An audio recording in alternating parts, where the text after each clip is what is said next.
What's going on, everybody? King of Dragons 5000 here, coming at you with another figure review. Today we'll be having a look at the Mezco exclusive 1/12 collective Theodore Sodcutter. And so here we have Theodore Sodcutter posing out of the packaging. Before we have a look at the figure, let's actually run through his accessories. Theodore Sodcutter does come with several different head sculpts. We do get this grinning head, which he has on him right now. We have a big smirking face, which looks really good. We do have a somewhat neutral face. We do have a head where his face is literally melting. We do have a monstrous face where his eyes are bulging and his teeth are showing. And then we have an incredibly large mawing face, which looks really good. He also does come with several sets of hands. We do get a pair of fists. We get a pair of relaxed hands. We get a pair of grip hands. We get a pair of grip hands for holding specific accessories. We do get a pair of style pose hands. We get a pair of hands for gripping the rim of his hat. And then we get a pointer finger and a beckoning hand finger, which look really nice. Those look good. He also does come with 3 different hats. We do have a bowler hat. We do have a full top hat. And then we do have a smash top hat. He of course does come with his shovel, which looks really nice. He does come with a pickaxe, which looks just as good. He does come with his own headstone, which looks really nice. I like the detailing on it. He does come with the severed head of Mrs. Sodcutter, as well as a bag that you can put the head of Mrs. Sodcutter in. He does come with a lantern, which actually does light up.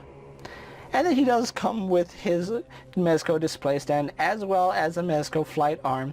Other than that, he doesn't come with any other accessories. So with that out of the way, let's have a closer look at Theodore Sodcutter. Here we have a closer look at the Mezco Theodore Sodcutter, and this was one figure when Mezco announced it, I knew I just had to have it. He is a very disturbing looking character and I absolutely love it. So having a look at this figure, I will say there's things about it that I like, things about it I don't like, and there is a slight learning curve to using this figure. It's not like your standard action figure where you can start moving things around. You do got to take into consideration that his build is different from your average action figure.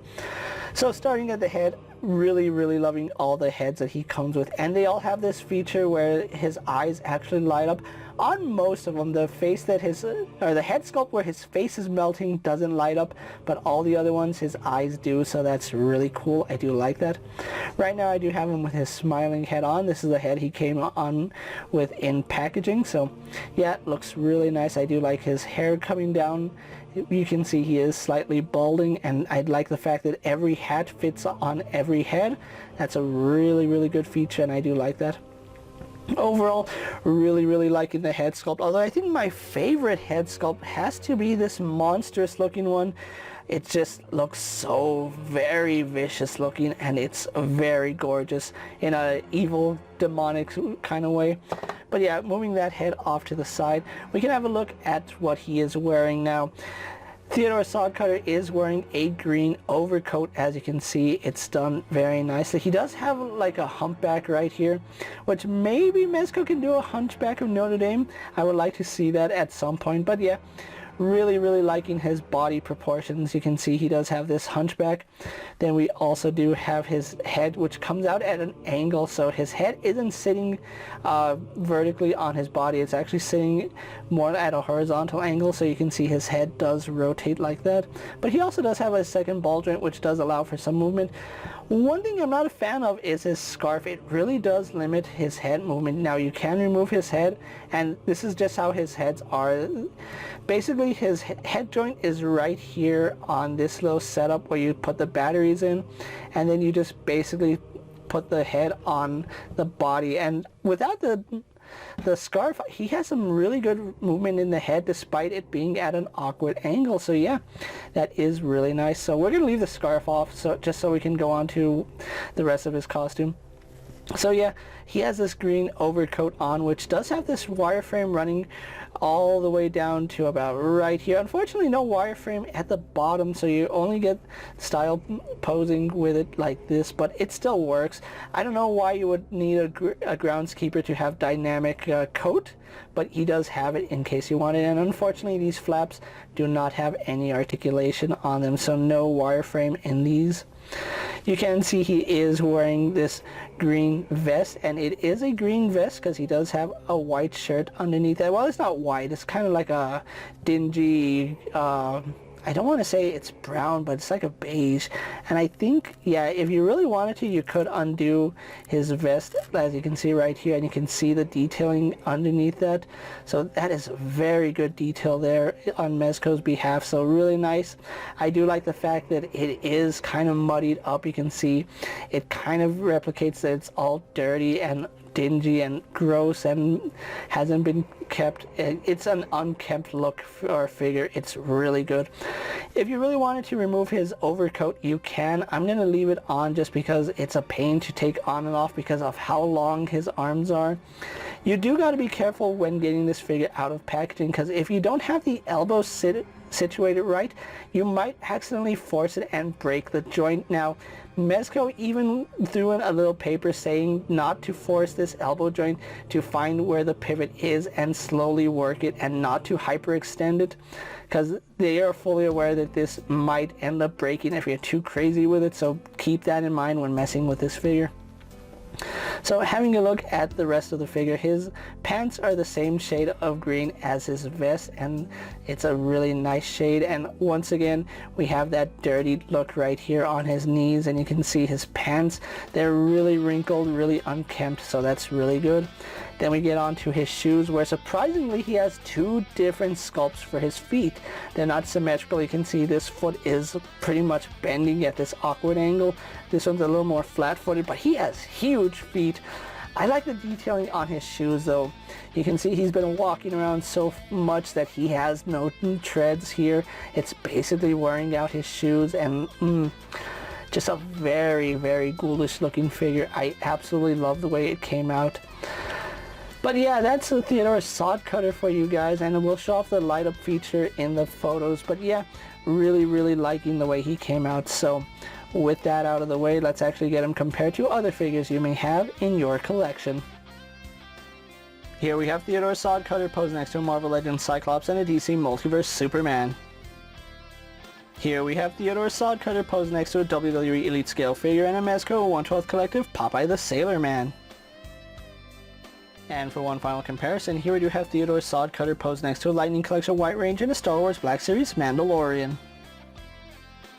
So with the comparisons out of the way, let's have a look at Theodore's articulation. Now, Teddy here does have a ball joint here at the head, which does let him look up and down surprisingly well.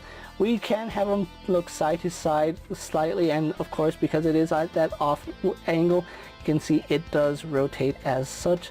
You can pop his head off, and you can see that this actually has a ball joint in it in itself, so that does pivot side to side, up and down very slightly, but not what you would expect. I kind of wish he had a little more articulation so he could look up without having to pop all this assembly off. And it's really easy to pop the assembly off too, because of the way they designed it. You gotta like wedge your finger and move this up, and it just pops the head off really easy. So keep that in mind when messing around with this figure. So we're just going to pop his head on really fast. Having a look at his shoulders now, like I said, his shoulders are not like at other action figures. When dealing with other action figures, their shoulder kind of pegs in at a 90-degree angle. His shoulder is actually pegged in at like a 45-degree angle, so you cannot just move it up and down.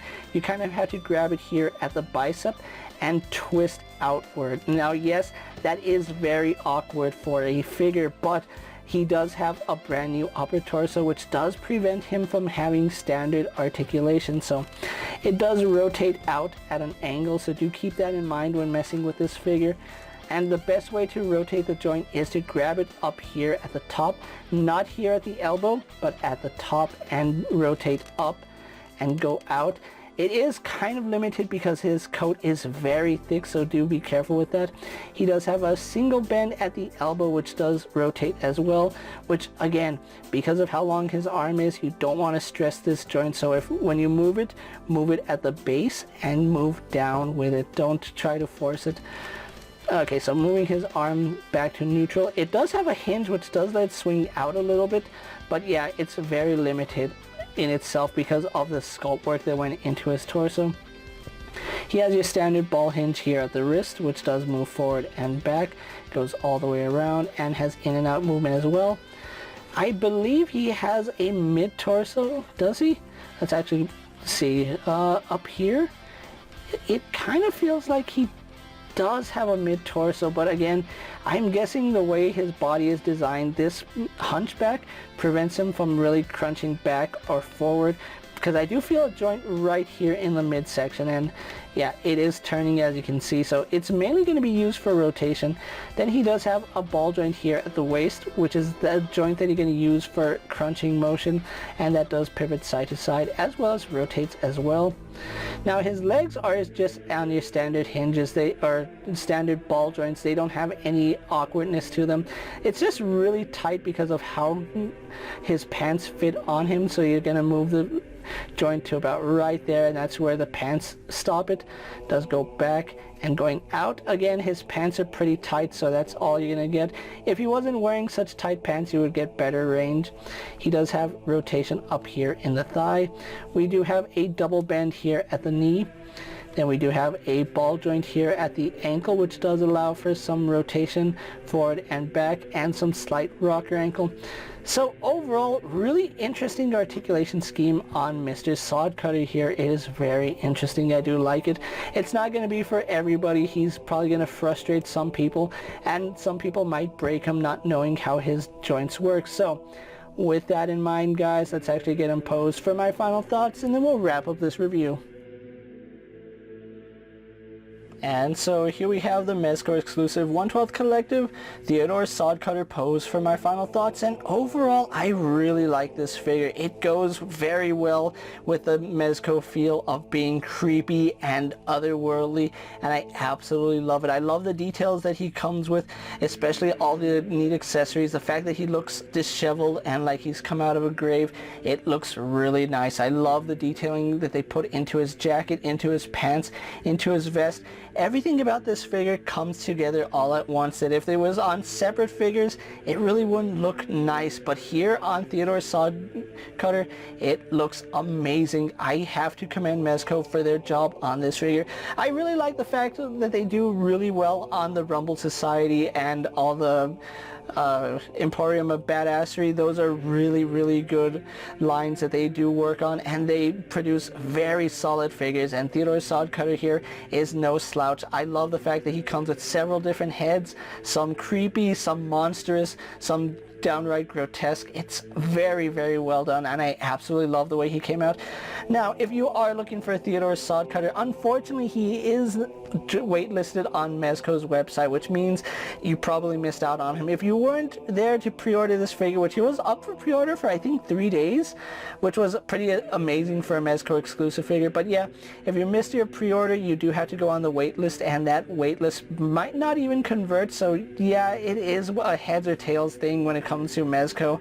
You got to be on the ball when these figures go on sale, otherwise you do miss out. And Theodore Sodcutter here, I feel, is an amazing addition to the Rumble Society, the Emporium of Badassery, whatever you want to collect. He looks very good, and he'll look good next to all your other horror Mezco figures as well, because he just fits the bill perfectly. If Mezco does one thing right, it's these very grotesque horror characters, and Theodore Sodcutter here is amazing, and I really do recommend him if you are a fan of Rumble Society, Emporium of Badassery, or just want to a really creepy looking figure. I don't know what he goes on the second market, so yeah, secondhand market might be a little more expensive.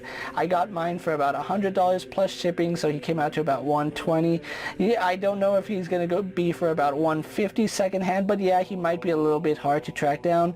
If you can get hold of him, I really recommend you do so, especially if you love these monstrous characters. He'll fit in very well with characters like Nosferatu and other characters like that. With that being said, guys, I'm KingofDragons 5000. Don't forget to like this video, leave a comment, subscribe to my channel. Go ahead and check out all my other action figure reviews as well as all my other Mezco 1/12 collective videos. Hopefully you find them informative. As always, if there's a figure you would like to see me review, let me know down in the comments, and if it fits in my collection, I'll gladly have a look at it.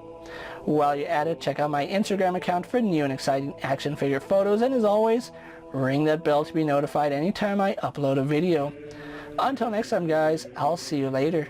Take care, everyone.